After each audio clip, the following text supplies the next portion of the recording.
I've been seeing interstitial cystitis patients for over 30 years. I've seen more than 7,000 patients, and during that time frame I've done a lot of basic laboratory research as well as clinical research. And as the data emerged, I learned more and more about the disease. I no longer think about it like I did 30 years ago. Which is basically an entirely new concept of what this disease is about. And what I think today is that there is one primary disease process that generates bladder symptoms in men and women less than 55 years of age. And that process is a dysfunctional bladder epithelium that allows the diffusion of the mineral potassium into the bladder wall, causing urgency, frequency, pain, and incontinence in any combination. A better title for this talk would be the etiology of symptoms in the lower urinary tract. What I think, if you want to be successful today in working with interstitial cystitis patients, is you have to recognize that they have the disease. 99% of the patients are misdiagnosed and given traditional diagnoses depending on what specialist they're seeing, such as the urologist versus the gynecologist. You have to remember that IC is a continuum. The classic definition of IC is not different than the earlier or intermittent versions which patients start out with. Classically, we only recognize the IC patient who's had the disease for anywhere from 10 to 30 years and has very severe symptomatology. But that's not the way it always was. Usually this disease begins with insidiously progressive frequency. So you have to remember that there's a continuum in this disease process. It's all about upregulation of the nerves of the bladder, the urgency fiber and the pain fiber. Urge fiber seems to upregulate first with a slowly progressive frequency. They can also have incontinence due to reactions to the potassium on the muscle of the bladder. This disease flares with sexual intercourse, usually the next day or two after they have sex in the beginning, but then sex starts to be painful, and or they have both, pain with sex and more symptom flares after sex. It flares with a menstrual cycle, and it flares with allergies. So the issues here are, if you're an 18-year-old female and you're having some discomfort after sex, and you're flaring with the menstrual cycle in terms of pelvic pain, what specialist will you see? You will wind up in the gynecologist's office, and you will be given a gynecologic diagnosis. The real issue is pain. Pain in interstitial cystitis is sometimes associated with bladder filling and emptying, but most of the time it's not. And that's the real issue. And the pain from the bladder, being a visceral organ, can be felt anywhere from the navel to the thighs, in the front or the back. This is what's confusing, because most of the time the pain is just present. It's in the labia or the scrotum or the lower abdomen or the vaginal area, whatever, and it's more constant in nature and not perceived by the patient to be from the bladder. And the other issue is you don't have to have pain to have interstitial cystitis. Most patients that are seen, at least in the urologist's office, that being me, start with this insidiously progressive frequency and may or may not develop pain cycles or may not develop pain at all.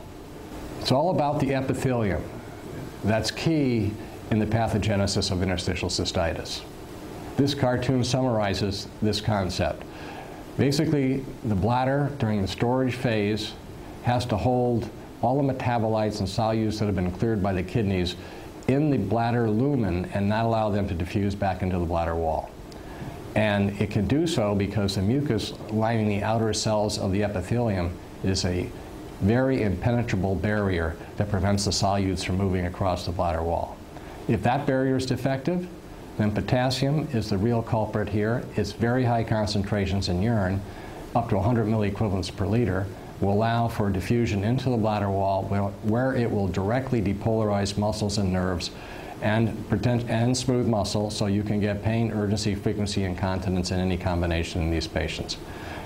What we discovered a long time ago was that you could destroy the bladder mucus in animals and humans, and you could replace it with an intravesical treatment of either heparin or pentosan polysulfate after just 35 to 40 minutes. That was an important step in our understanding of how we're going to approach the treatment of the disease, and that will be discussed later in the presentation. From the potassium hypothesis, we developed the potassium sensitivity test. It's a test that was a useful tool certainly for scientific purposes, and practically speaking, it's also a useful diagnostic tool. It's a simple test where we challenge people with potassium solution put into their bladder. We challenged them with a water of equal volume, and then we had a grading process to determine who was positive to the reaction and who was not. We did various iterations of this potassium testing, and I want to show you what we did with some control subjects. And what's shown here is a study where we gave potassium and sodium to people that were normal. And it was done in a blinded fashion, so neither the subject nor the person doing the study, administering the medications, would know what product they were putting into the bladder. In the first part of the slide, on the left side, you can see that the control, neither sodium nor potassium evoked any response. But after we destroyed the bladder mucus with protamine, and it's very effective at doing that, it's a highly charged cation which will stick to the very anionic bladder mucus and basically form a salt and destroy its activity. After the protamine, no real response to the sodium, but as seen in the yellow bar, there was a marked response to potassium. At the same time, they absorbed potassium where they did not do that previously. They were then given a heparin treatment for 40 minutes, and after the heparin treatment, you can see a significant reversal of the potassium effect, still not much in the way of a sodium effect. So this was important scientific data to validate the hypothesis that it was potassium that was causing the symptoms of interstitial cystitis, once there was a defective mucus. There are 3 slides here that summarize up to 35, and now it's over 40 patients in the global literature where people did potassium sensitivity testing and reported results. And it's very robust data, and I summarized it in this slide. And there have been over 3,100 people that have had a potassium test who have had interstitial cystitis, and the results are very uniform. Everybody has approximately an 80% response to potassium when it's put into the bladder. Controls, there have been 4 studies that have had controls, and the composite shows only 3 responded. That's only 1.3%. And urethral syndrome, which is a more milder phase of the disease where the symptoms are intermittent and the patients can go through periods with no symptoms, they're only 55% positive. So the bottom line is there's an 80% sensitivity and a 98.7% specificity at detecting abnormalities of the bladder epithelium using the potassium test. It's a very powerful scientific tool. Now we can go out to patient populations that have symptoms, do potassium testing, and see if they too have epithelial dysfunction. We looked at men with chronic prostatitis or chronic pelvic pain syndrome. They have the same symptoms that women do. They have dysuria, they have pain in the lower abdomen, they have testicular and scrotal pain analogous to vulvar pain and vulvodynia seen in the females. But basically they have the same symptoms.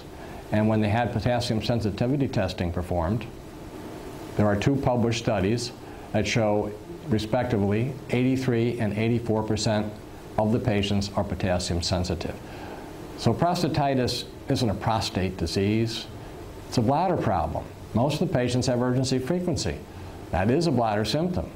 And I don't know how that's missed. I don't know where the paradigm was created that created the whole concept that somehow the prostate causes these symptoms. Must have been 80 years ago and was propagated from one generation of urologists to the next. But it's all made up. It's just arbitrary definitions and diagnoses that were created all those many years ago. But the science says they have an abnormal bladder that's generating their symptoms. We looked at the presence of interstitial cystitis in gynecologic pelvic pain patients.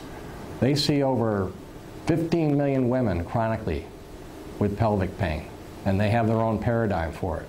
But if you look at our patients with pelvic pain and theirs, you can see both have dyspareunia, both have perimenstrual or menstrually associated flares, both flare during or after sex. They have pain anywhere from their navel to their thighs, and they have voiding symptoms. Ours do, that's why they're in the office, to see us, because of the voiding symptoms. Patients not perceiving their voiding symptoms as a problem, or not even thinking they have any voiding problems, believing 12 voids a day is normal, will see the gynecologist who will not find out that they have this problem. They won't ask them about it, and the patients aren't going to complain about it.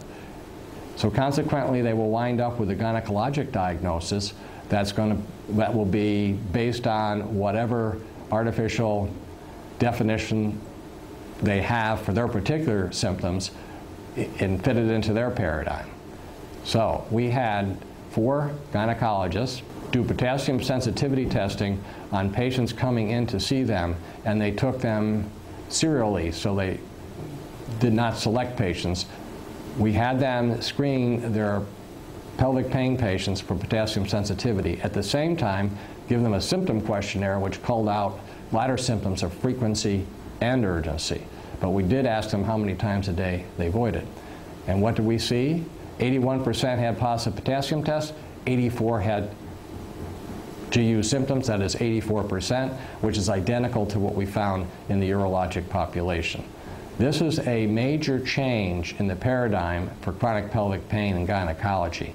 And it's interesting because the gynecologists are taking very readily to it because they often don't know the source of the pain, and they have this test and data, and they can use this test to find out what is the source of the pain in their population. They also diagnose the patients as they normally would. Most of them received a diagnosis of pelvic pain because they didn't know where it was coming from. Not surprising. Then vulvodynia was the #1 or #2 diagnosis, along with dyspareunia, endometriosis, etc. Didn't make any difference what their clinical diagnosis was. All of them had positive potassium tests.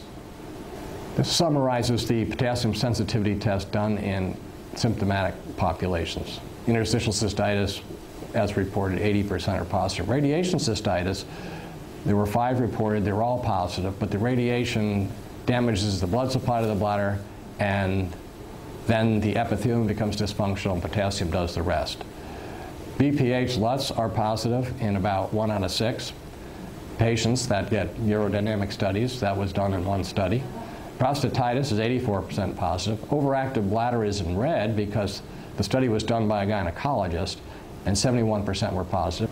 These are important results because there is this concept that somehow overactive bladder and IC cannot be the same disease. This data, scientific data, says they are. Normals are negative, and acute bacterial cystitis is positive, but negative 2 weeks later when they have lost their symptoms and the infection's gone. In summary, this is a unifying hypothesis for the generation of symptoms in the lower urinary tract. That is, you have epithelial dysfunction that results in increased urothelial permeability, and mucus is responsible for that permeability barrier. Once it's dysfunctional, potassium will diffuse into the bladder wall and cause symptoms of urgency, frequency, pain, and incontinence. And if you keep a nerve or muscle depolarized, it will die. So it will also injure tissue, leading to secondary inflammatory reactions, all of which is what we see. Interstitial cystitis, overactive bladder, chronic prostatitis, chronic pelvic pain syndrome, urethral syndrome, urgency frequency syndrome, recurrent UTIs, gynecologic chronic pelvic pain, vulvodynia, they're all potassium positive and all having the bladder that is generating their symptoms. And the irony is that interstitial cystitis is merely the very severe form of this disease where the patient's bladder is almost destroyed and they're incapacitated by their symptoms. The key to successful treatment is this. If you don't recognize that patients have IC and don't diagnose it, you won't be successful in their therapy. For example, consider overactive bladder patient who's not responding to therapy. Maybe it's interstitial cystitis, proceed accordingly. Patients with recurrent urinary tract infections who have repeatedly negative cultures, time to rethink it. They have interstitial cystitis, treat them appropriately. They'll get better. One useful tool in calling out the symptoms of interstitial cystitis is the pelvic pain urgency frequency questionnaire. This questionnaire was designed to call out the symptoms of interstitial cystitis. There are 3 questions on urgency, 3 questions on frequency, 3 questions on pelvic pain, not bladder pain, pelvic pain, and 2 on sexually associated symptom flares. So it calls out all of the symptoms. I think the frequency is a big issue because no one asked on any other questionnaire how often the people void. This questionnaire was validated by the usual methods, normals with no symptoms versus symptomatic people, in test, retest, and more importantly, it was the first questionnaire that was also tested against a diagnostic, and that is the potassium sensitivity test. It's a large study.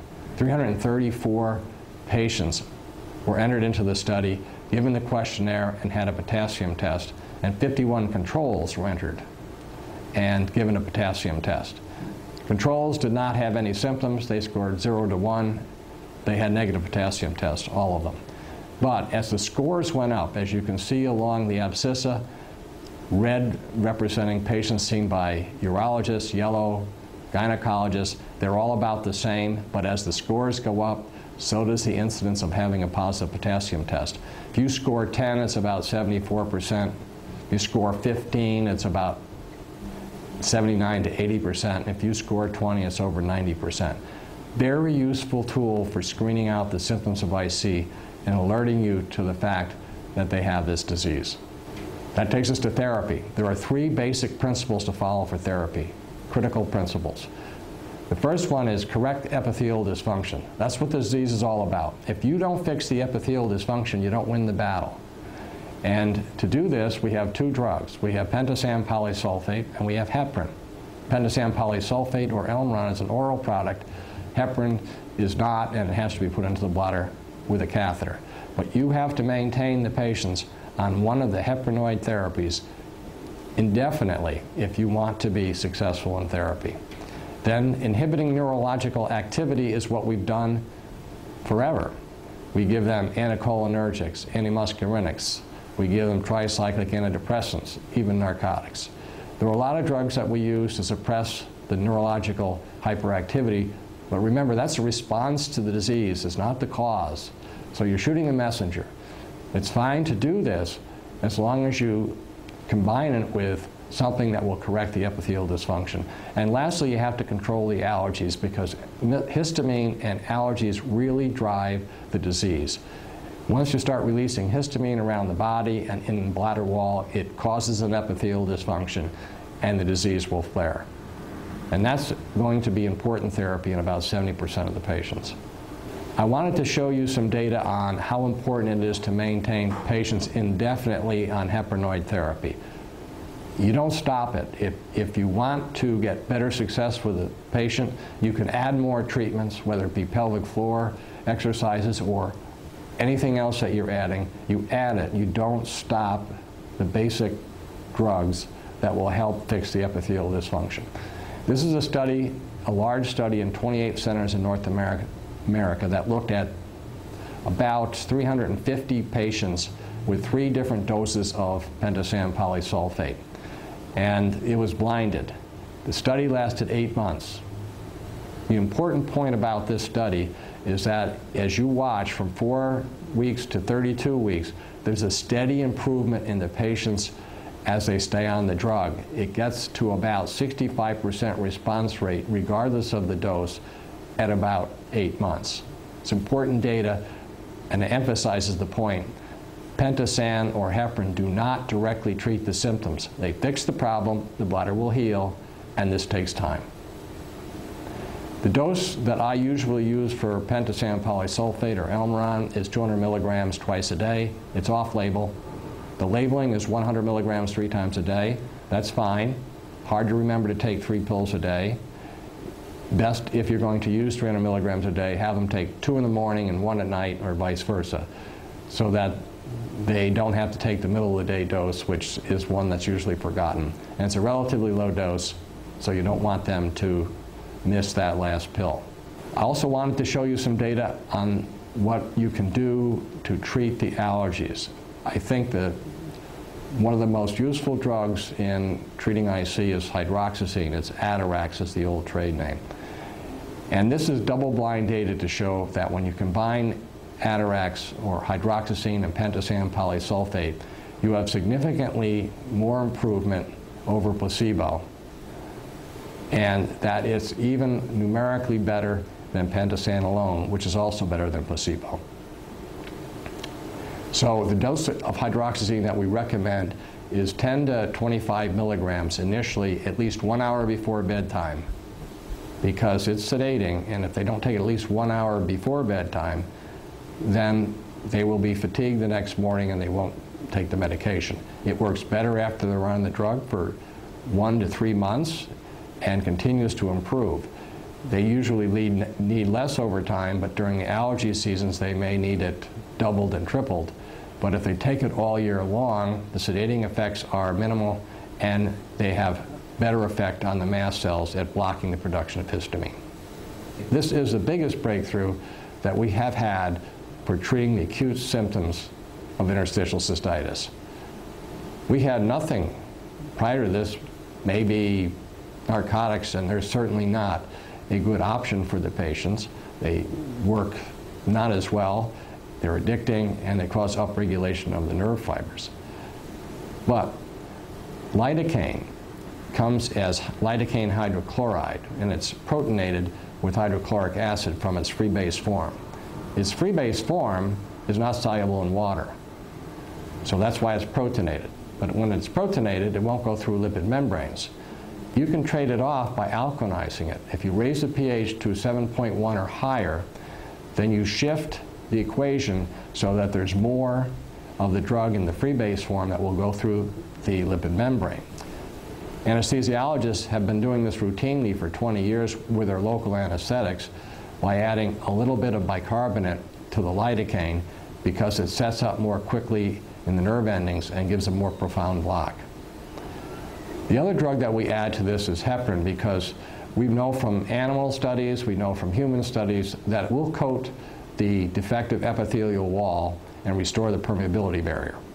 So what we do is we use the lidocaine to anesthetize the nerves, and then we add the heparin because it will coat the bladder wall to block the passage of new potassium into the bladder wall once the lidocaine wears off, and it does seem to potentiate the activity substantially. When this mixture was studied in a double-blind trial that was done in several sites in North America, there were 18 subjects entered, and it was a complete crossover study so that every subject got drug and every subject got placebo in random order. Some got drug first, some got placebo first. At the end of the dosing and the next day when data were tabulated, the global assessment response, defined as what percent you're better, and when patients declare I'm at least 50% better, we consider that a positive response. That response was 50% for drug and 13% placebo. Placebo rate's about typical. But this is the best separation of drug versus placebo in any randomized trial that was double-blinded on interstitial cystitis. The average pain also dropped significantly.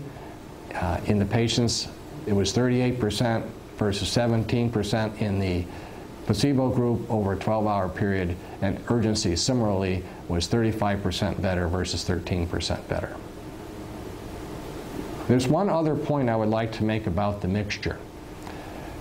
Lidocaine alone might anesthetize the bladder for about an hour, but the median response published in the literature was about 8 hours, with half the patients having relief up to 24 hours. And we think the lidocaine downregulated the sensory nerves in addition to anesthetizing them, and with the heparin in there to coat, it reduced the provocation from fresh potassium.